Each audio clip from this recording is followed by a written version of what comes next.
तर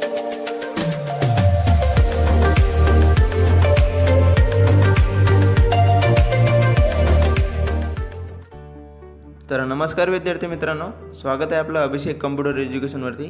तर बघा, आज या व्हिडिओमध्ये आपण सेशन नंबर 48 बघणार आहोत. त्यामधून जे टायपिंग प्रॅक्टिस आहे ते तुम्ही सॉल्व करून घ्या. आता आपण डायरेक्टली सेल्फ पाथ लर्निंग बघणार आहोत.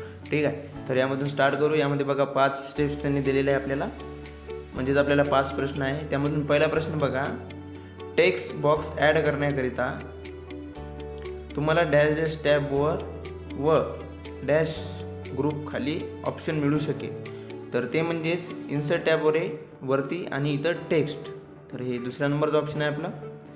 क्लिक करूया सबमिट. नंतर बघा, तुम्ही टेक्स्ट अलाइन करू इच्छिता कोणत्या टॅब व ग्रुप तुम्ही निवडाल. तर त्यामधून होम टॅब आणि पॅरेग्राफ ग्रुपमध्ये आपल्याला जे आहे ते टेक्स्ट अलाइन करता येते मित्रांनो.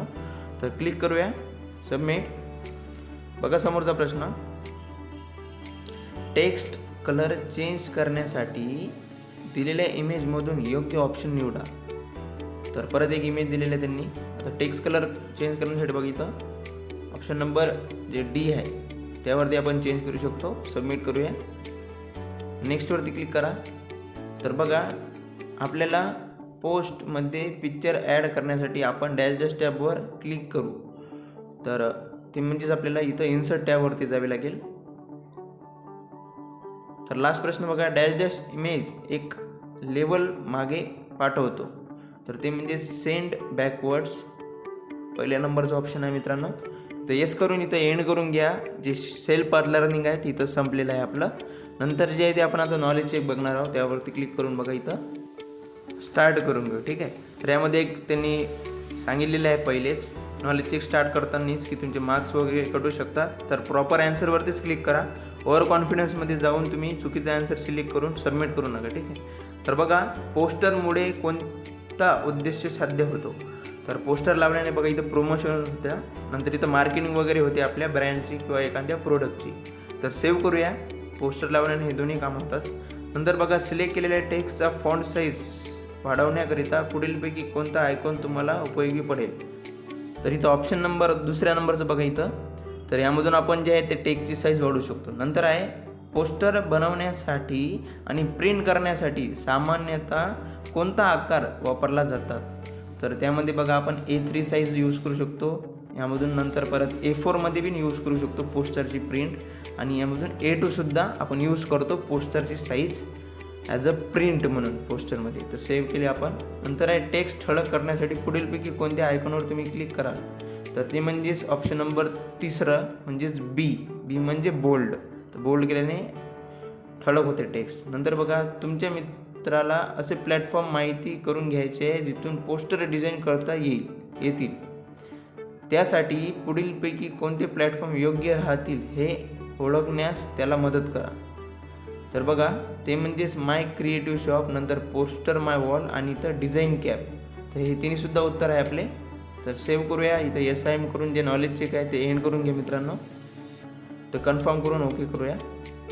तर बघा, इथं रेकॉर्ड झालेलं आहे आपलं सगळं, आपण जे सॉल्व केलं ते. नंतर बघा, इथं डू इट युअर सेल्फ आहे त्यावरती क्लिक करू आणि इथं स्टार्ट एकदम. आता यामधून बघा नेक्स्ट करू. पहिला प्रश्न आहे, दिलेल्या प्रेझेंटेशनमध्ये टेक्स्ट बॉक्स इन्सर्ट करण्यासाठी इन्सर्ट टॅब, इमेज, ग्रुप आणि शेप्स याचा वापर करा. परत स्टार्ट करूया. आता खूप वेळा प्रश्न सॉल्व केलेला आहे, सेम आहे मित्रांनो. तर बघा, टेक्स्ट बॉक्ससाठी इन्सर्टवरती जावे लागेल. यामधून शेप्स घ्या. आता त्यांनी शेप्समधून सांगितलं म्हणून आपण शेप्समधून इन्सर्ट करतोय टेक्स्ट बॉक्स. तर बघा, इथं बेसिक शेप्समध्ये टेक्स्ट बॉक्स आहे त्यावरती क्लिक करा आणि इथं ड्रॉ करून घ्या आणि नंतर सबमिट. इन्सर्ट टॅबवरती दुसऱ्या टेक्स्ट बॉक्सचं सुद्धा ऑप्शन आहे, पण शेप्समधूनच इन्सर्ट करायचं होतं आपल्याला. ठीक आहे, समोरचा प्रश्न बघू. दिलेल्या प्रेझेंटेशनमध्ये तुमच्या डेस्कटॉपमधून तुमच्या आवडीची पिक्चर इन्सर्ट करा. आता हे करण्यासाठी आपल्याला परत इन्सर्टमध्ये जाऊन इमेज, ग्रुप आणि पिक्चर्स याचा वापर करायचा आहे. तर बघा, त्याच्यासाठी आपल्याला इन्सर्ट टॅबवरती जावे लागेल. यामधून बघा, परत पिक्चर्स यावरती क्लिक करा आणि कोणची इमेज जी आहे ती तुमच्या कम्प्युटरमधून तुम्ही सिलेक्ट करू शकता. एक मी हे इमेज सिलेक्ट करतो, इथं इन्सर्ट करतो आणि इथं सबमिट. तर ती इमेज जी आहे ती इन्सर्ट होऊन जाईल. नंतर बघा, दिलेल्या प्रेझेंटेशनमध्ये इन्सर्ट टॅब, इलस्ट्रेशन, ग्रुप आणि शेप्स ऑप्शन वापरून सादरीकरणात तुमच्या आवडीचा आकार घाला. तर इथं स्टार्ट एक्झाम करूया. तर यामध्ये बघा परत आपल्याला एक शेप इन्सर्ट करावी लागेल. तर बघा इथे इन्सर्ट टॅबमध्ये जा, यामधून शेप्स घ्या आणि रेक्टँगल चूज करून असा ड्रॉ करून घ्या. ठीक आहे, नंतर ॲन्सर जे आहे ते सबमिट करा.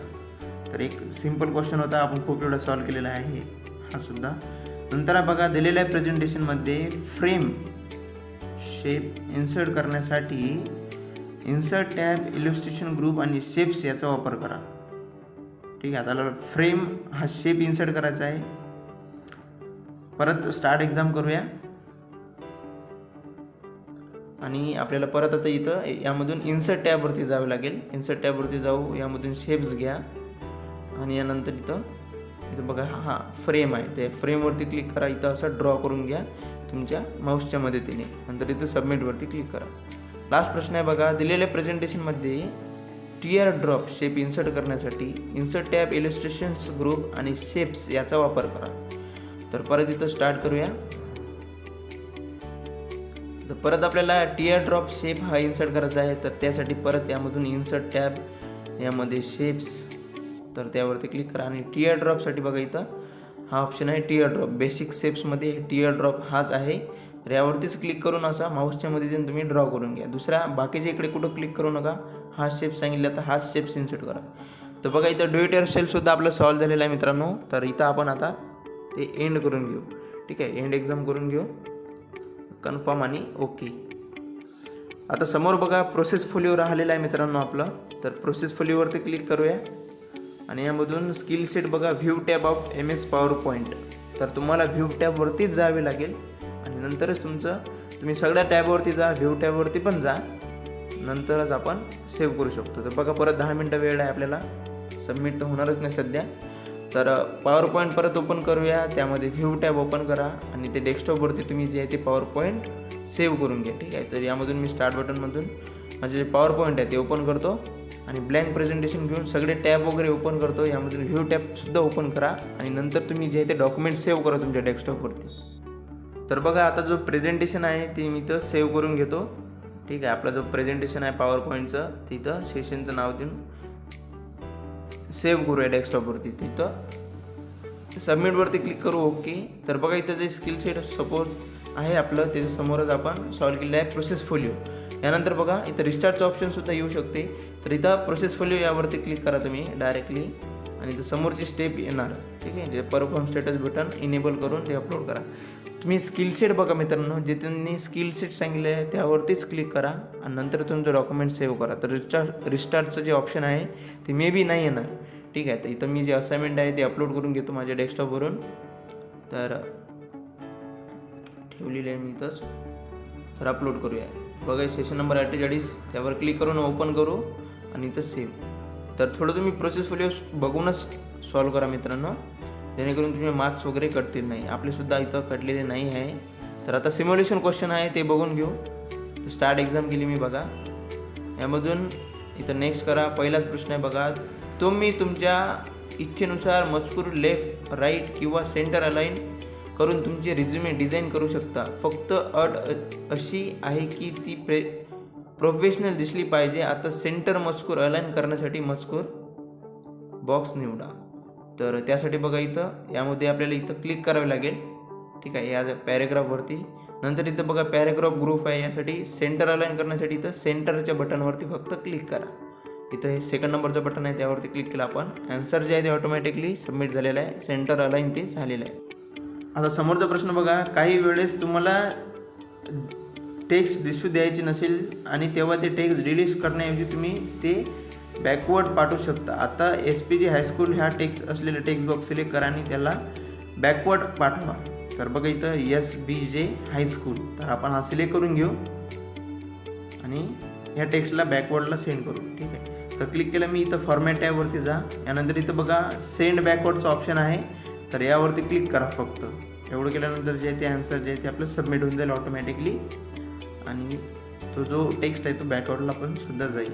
तर इथं बघा सिम्युलेशन क्वेश्चन जे आहे ते एंड करून घेऊ मित्रांनो. आपण कन्फर्म करूया आणि बघा इथं आपलं सेशन कम्प्लिशन टेस्ट राहिलेली आहे फक्त. तर सेशन कम्प्लिशन टेस्ट इथं आता आपण बघून घेऊ. स्टार्ट करूया.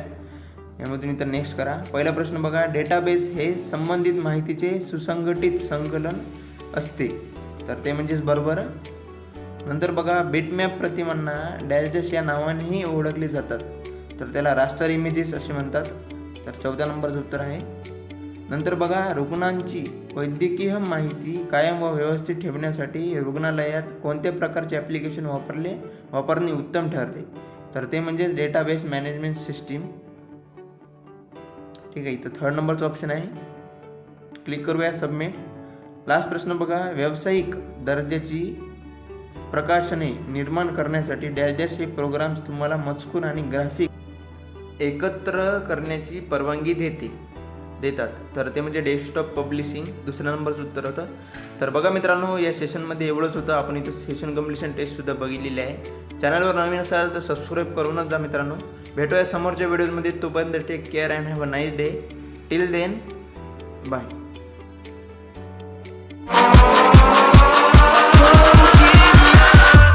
Catch 'em all.